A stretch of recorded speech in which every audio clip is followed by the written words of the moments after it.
Assalamualaikum warahmatullahi wabarakatuh. Untuk malam ini kita mau membahas tentang ilmu hijab, ilmunya para wali-wali Allah. Yang pertama, nurmu padangno,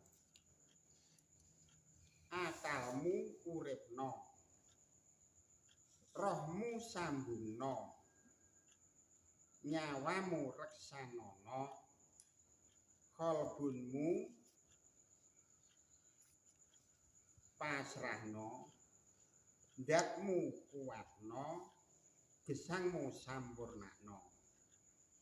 Ini adalah rangkaian hijab para wali-wali Allah, dan hijab ini semuanya bukan milik wali-wali Allah.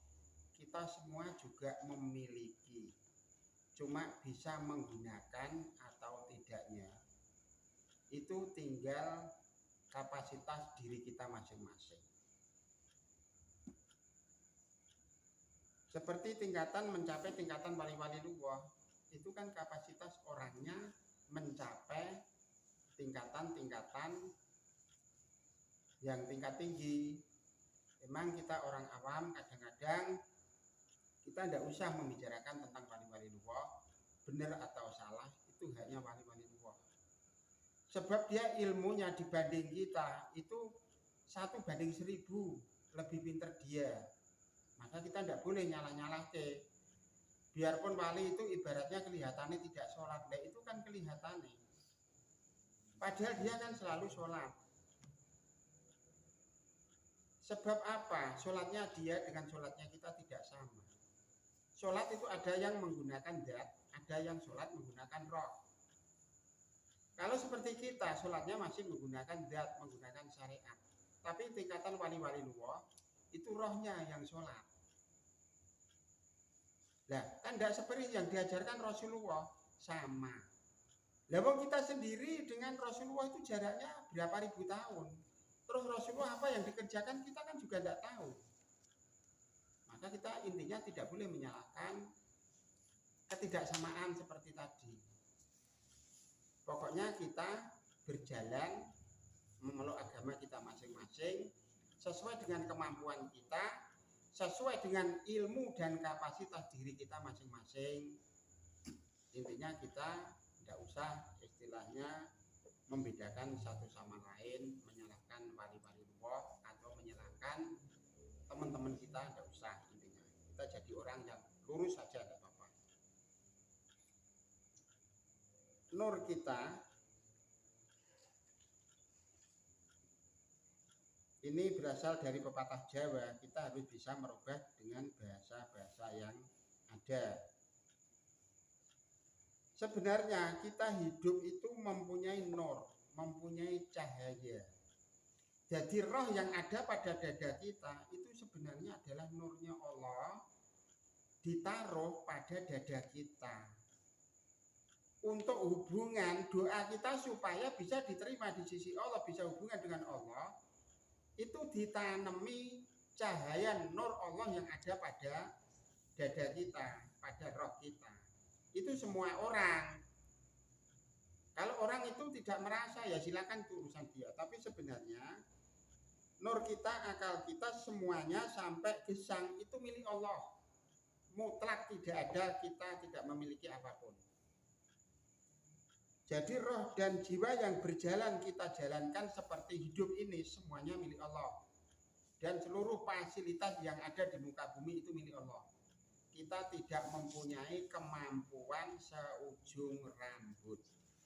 Semuanya adalah milik Allah. Maka kita selalu berzikir, memuji kebesaran Allah, tujuannya seperti itu. Jadi nur itu adalah cahaya milik Allah yang ditempatkan pada roh kita. Terus yang kedua akal. Akal ini juga milik Allah, bukan akal itu milik kita, tidak ada. Akal yang diberikan Allah kepada kita itu harus dihidupkan. dihidupkan untuk mencari situasi alam untuk menempuh ujian dari Allah. Intinya seperti itu. Seperti tadi yang di atas, padano. Berarti roh kita itu sebenarnya nur yang diberikan kepada kita dipadangke itu maksudnya diperluas. Wawasan kita jangan sekecil ini. Kita belajar agama pun jangan sebatas yang ada. Kita harus menggali ilmunya Allah itu bagaikan air satu lautan tidak cukup untuk menulis. Nah yang ditulis ini kan belum menghabiskan 1 kubik air. Lah terus air satu lautan buat apa? Maka kita belajar agama, nek ora ana kitabe, ora ana bukune, iku haram. Banyak orang ngomong seperti itu, tapi yang haram itu orang yang ngomong. Sebenarnya kita malah berhak menggali ilmunya Allah yang seluas-luasnya. Itu adalah bahasa kesombongan sebenarnya. Ngaji harus punya dalil, punya kitab. Itu ngajinya orang yang otaknya terbatas. Intinya seperti itu. Tapi kalau orang-orang sudah setingkat wali-wali luwih ke atas, itu dia banyak wawasan. Dia malah belajar agama untuk ditulis demi keturunan kita besok di akhir zaman. Bukannya belajar harus pakai dalil, pakai kitab.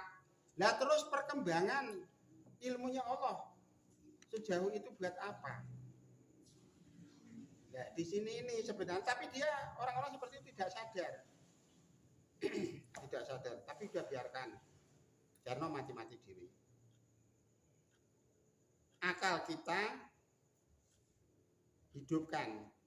Jadi kita punya akal, itu harus dikembangkan. Malah orang dinggo ngakali, orang dinggo berbuat kejahatan. Jadi kita diberi akal oleh Allah itu untuk menganalisa segala bentuk sesuatu yang tidak mencelakai satu sama lain demi kelestarian alam, kelestarian lingkungan, kelestarian sesama hidup. Itu intinya. Malah orang dinggo akal-akalan, dinggo berbuat yang aneh-aneh. Intinya seperti itu. Roh kita sambungno. Maksudnya roh yang ada pada diri kita itu baru bisa dihubungkan dengan roh yang lain.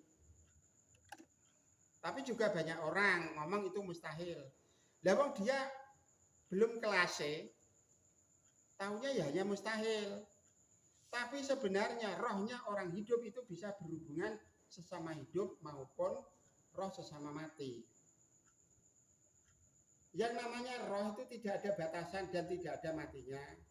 Rohnya orang hidup dengan rohnya orang mati sama. Kalau dat itu beda, tapi kalau roh sama, hidup dengan mati itu sama. Tidak ada bedanya.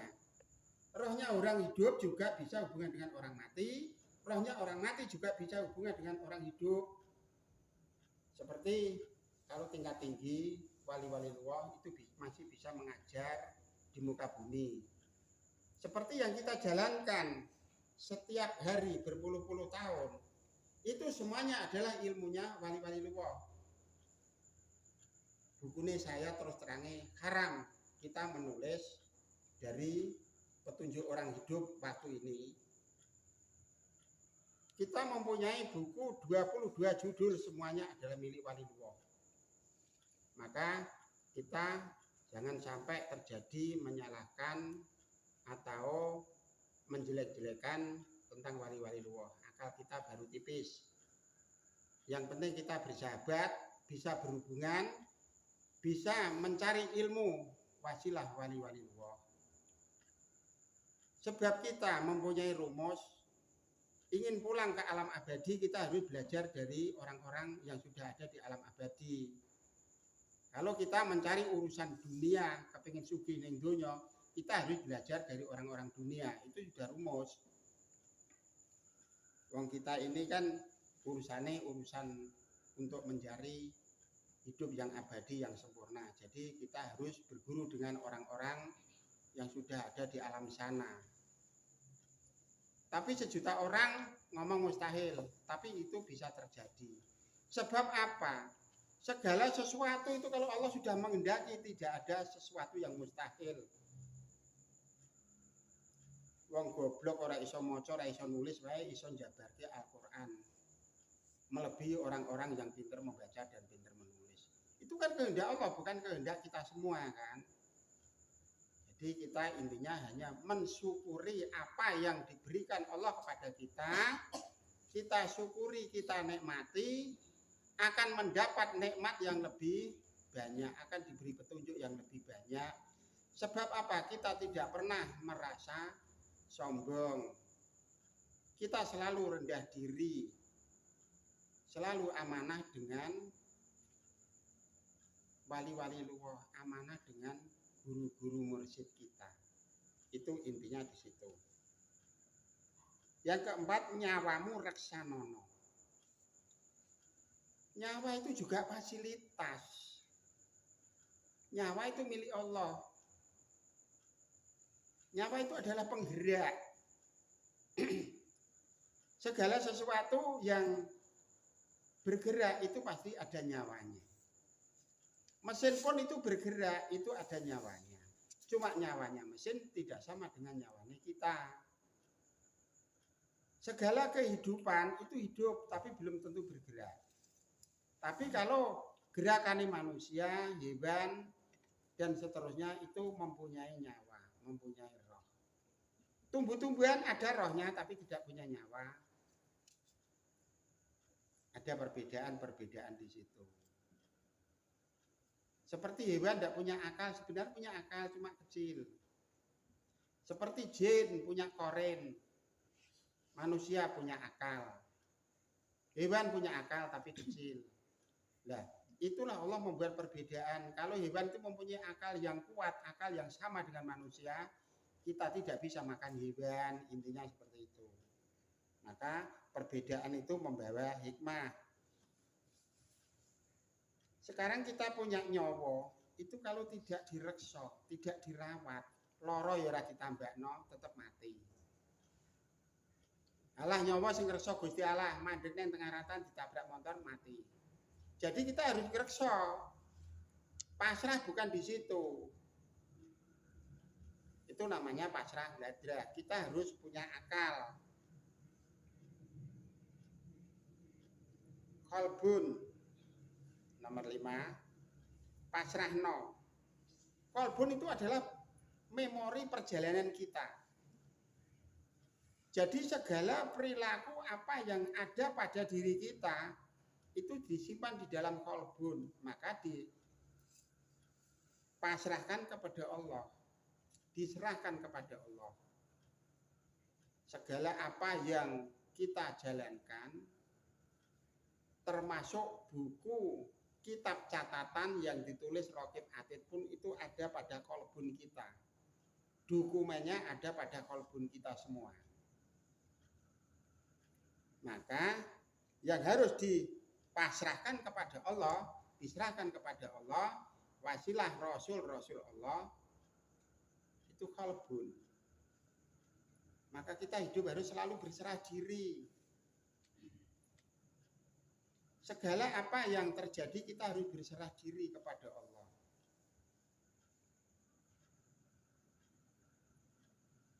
Maka kita harus hati-hati. Apa yang harus kita jalankan?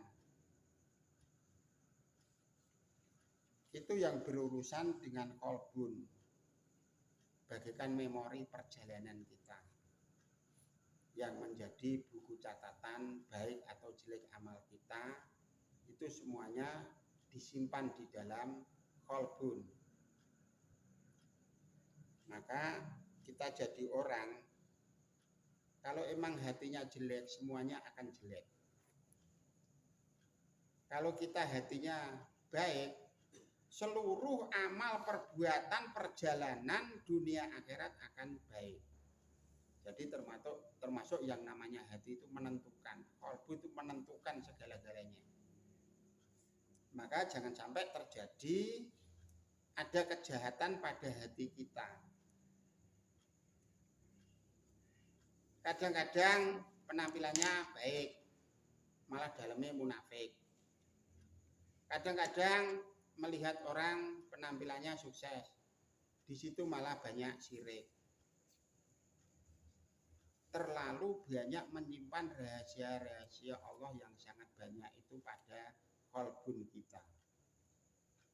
Padahal besok yang untuk pulang di alam akhirat itu adalah buku catatan yang ada pada qalbun kita. Maka setiap waktu diharuskan puasa segala macam itu supaya apa? Qalbun kita itu supaya bersih. Tidak tercemari dengan perbuatan-perbuatan tipu daya iblis. Kita harus ingat, satu manusia, 1000 iblis yang mengganggu. Kita harus kuat untuk menguji roh dan jiwa kita supaya benar-benar teruji iman kita, supaya benar-benar teruji. Yang 6, dat kuatno. Jadi visi kita ini harus diperkuat, dikuatkan. Kalau visi kita ini tidak dirawat, kita akan rugi. Waktu ngaji, sirai ngeluh. Waktu ngaji mencari ilmu, malah untungnya loro. Ya, kacau kan. Maka kita punya zat itu harus benar-benar dirawat, diopeni. Dan yang dua apa rak diopeni, lah terus jeroane ya rusak. Akhirnya segala perjalanan rusak. Intinya kan seperti itu. Jadi kita punya zat, punya rogo seperti ini, punya jiwa seperti ini, harus dirawat. Loro ya diobati, dalam bentuk apapun harus dirawat, diopeni. Intinya kaya ngoten niku. Lah nek rogone wis ora diopeni apa meneh? Perjalanan hatinya rak malah ora open. Lah nek fisike kuat, arep lunga jamaah ya kuat, arep lunga ring ndi ya kuat, arep lunga ngaji ya ora loyo. Lah makane zat kita harus diperkuat, dirawat dan diperkuat supaya kita bisa menjalankan segala apa yang kita kehendaki. Sebab apa? Segala perjalanan kita kan menggunakan syariat. Syariat itu berhubungan dengan zat. Disinilah titiknya. Maka harus diperkuat. Gesang yang terakhir sampurnakno. Makanya Rasulullah itu adalah Rasul yang ketujuh. Pemegang kitab yang ketujuh. Makanya Rasulullah disebut sampurnakno. Dari ajaran 7 Rasul itu yang menyempurnakan adalah Rasul Muhammad. Ada 7 kitab yang ditulis di dalam Al-Quran itu yang menyempurnakan juga Rasul Muhammad. Terus kitab yang diberikan para wali-wali Allah sebenarnya juga termasuk kita semua mempunyai sifat seperti ini. Yang terakhir itu harus bisa menyempurnakan segala kehidupan. Harus bisa menyempurnakan. Nah, kalau kita tidak bisa menyempurnakan, seumpama kita diberi roh dan jiwa yang seperti ini, terus dikotori dengan perbuatan yang jelek, berarti kita tidak bisa menyempurnakan fasilitas Allah. Terus materi yang diberikan kepada kita itu semuanya adalah fasilitas. Disempurnakan, dikembalikan di jalan Allah, itu intinya. Nah kalau ditumpuk nanti malah menjadi api neraka di muka bumi untuk membakar kita semua. Wong itu milik Allah bukan milik kita. Keberhasilan itu milik Allah bukan keberhasilan milik kita. Sukses itu bukan karena usaha kita tapi adalah hidayah dari Allah. Intinya seperti itu. Jadi kita itu tidak mempunyai kemampuan seujung rambut kecuali Allah yang memberi. Saya kira untuk malam ini semoga menjadi ilmu yang bermanfaat.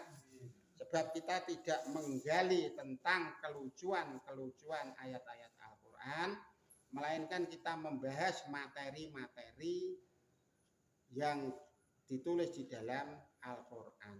Cuma kita menggunakan bahasa Jawa. Maaf, kita satu patah kata pun menggunakan bahasa Arab kita tidak tahu. Makanya aku tidak pernah menjabarkan dengan bentuk bahasa Arab sebab aku tidak bisa menulis dan tidak bisa membaca. Saya kira cukup sekian. Assalamualaikum warahmatullahi wabarakatuh.